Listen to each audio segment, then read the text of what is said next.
Bonjour à toutes, bonjour à tous. Aujourd'hui, pas de thème d'actualité sur le Japon. J'en choisirai un peu plus tard dans la semaine, un thème qui a trait à la justice, un de mes sujets de prédilection, vous l'aurez déjà compris. Mais aujourd'hui, je fais une petite vidéo promo, une dizaine de minutes, pour vous présenter ceci.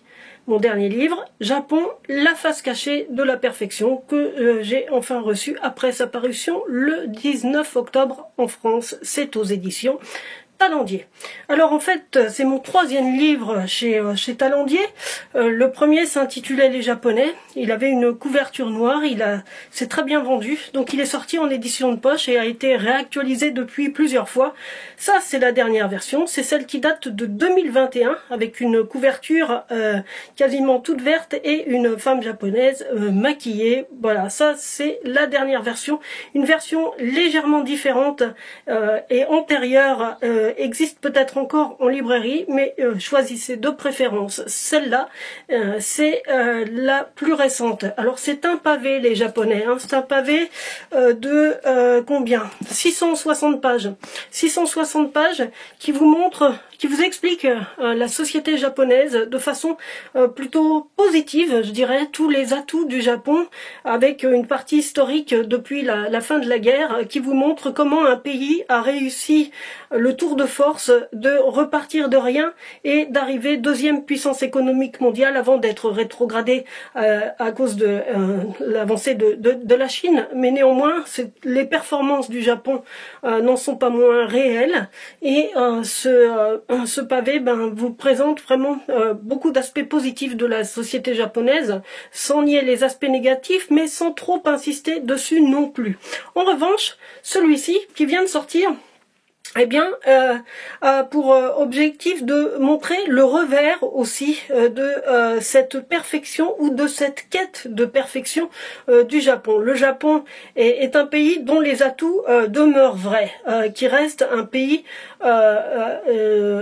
qui offre une qualité de vie, un cadre de vie exceptionnel au regard de ce qui peut se passer dans d'autres pays, particulièrement en Occident. Donc je pense à la propreté, la qualité de service, la sécurité, etc., etc. Tout ce qu'on connaît, tout ce qu'on perçoit immédiatement quand on vient au Japon, surtout pour la première fois. On est souvent très surpris par la qualité des prestations, la qualité des produits, par la propreté, par la ponctualité des trains, par tous ces aspects qui sont vraiment immédiatement perceptibles. Mais quand on vit au Japon, ce qui est mon cas depuis plusieurs décennies, eh bien sûr on est aussi confronté à des aspects plus négatifs et on se rend compte que les Japonais eux-mêmes sont confrontés à beaucoup d'aspects négatifs de leur propre société et qu'ils ne le revendiquent pas forcément, mais sont placés dans un état parfois de soumission, de dépendance ou de servitude qui est difficile à vivre, dont ils souffrent même s'ils ne l'expriment pas de cette façon. Et en fait,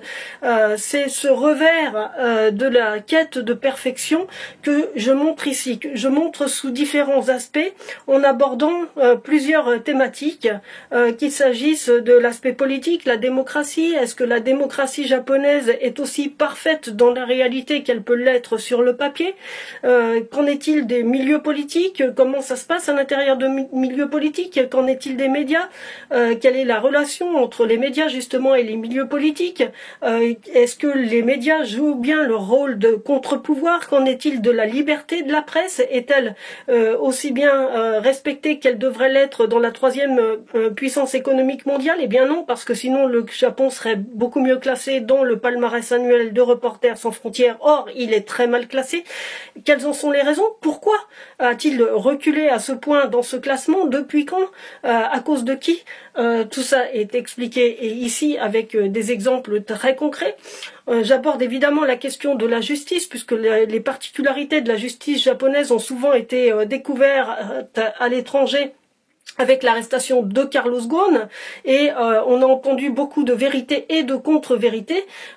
Donc, quelles sont les spécificités du système judiciaire japonais?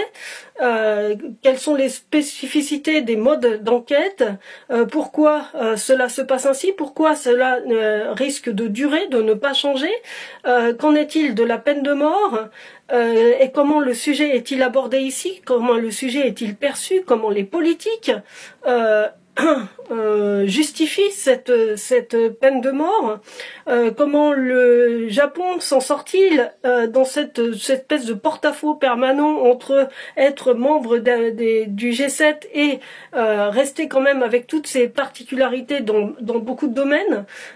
Qu'en est-il également de la place des femmes au Japon, de la maîtrise du corps des femmes, de la maîtrise de la maternité, quid de la dénatalité, pourquoi le Japon en plus de 40 ans de dénatalité n'a-t-il pas su juguler ce problème, les conséquences évidemment, le vieillissement, comment le Japon se prépare-t-il ou non à avoir une population à 40% constituée de personnes de plus de 65 ans, comment envisage-t-il cette perspective, l'envisage-t-il réellement d'ailleurs, quelle est la place au Japon des minorités, qu'il s'agisse des minorités sexuelles ou bien des minorités issues de l'immigration, comment sont-elles accueillies, comment sont-elles discriminées ou non? Oui, elles sont discriminées. Pourquoi n'est-ce pas interdit, la discrimination? Eh bien, c'est une question qui s'est posée encore très récemment au Japon et j'explique pourquoi. Et puis, j'aborde évidemment la place de l'enfant, l'éducation, comment le Japon produit-il des enfants aussi parfaits mais avec aussi peu de possibilités de s'exprimer.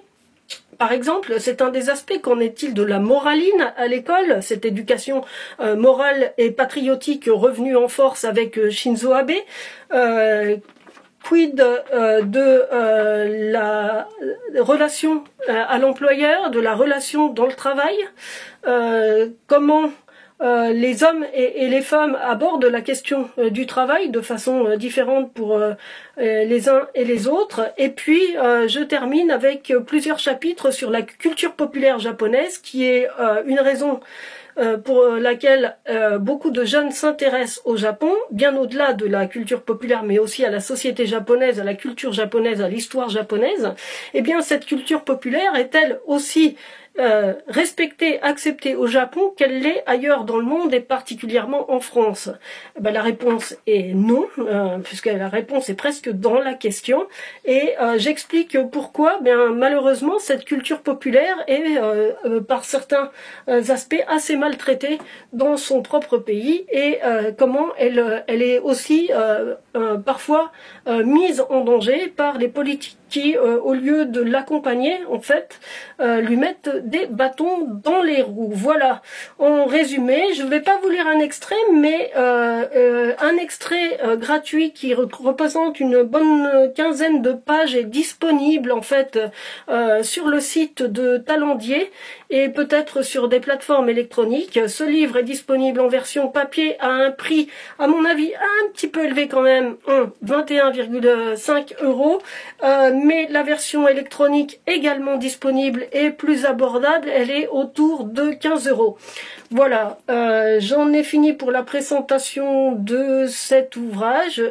J'espère vous avoir donné envie de l'acheter et de le lire. Et si vous me faites le plaisir de le lire, eh bien, les commentaires sont évidemment bienvenus. Je n'attends pas que des critiques positives.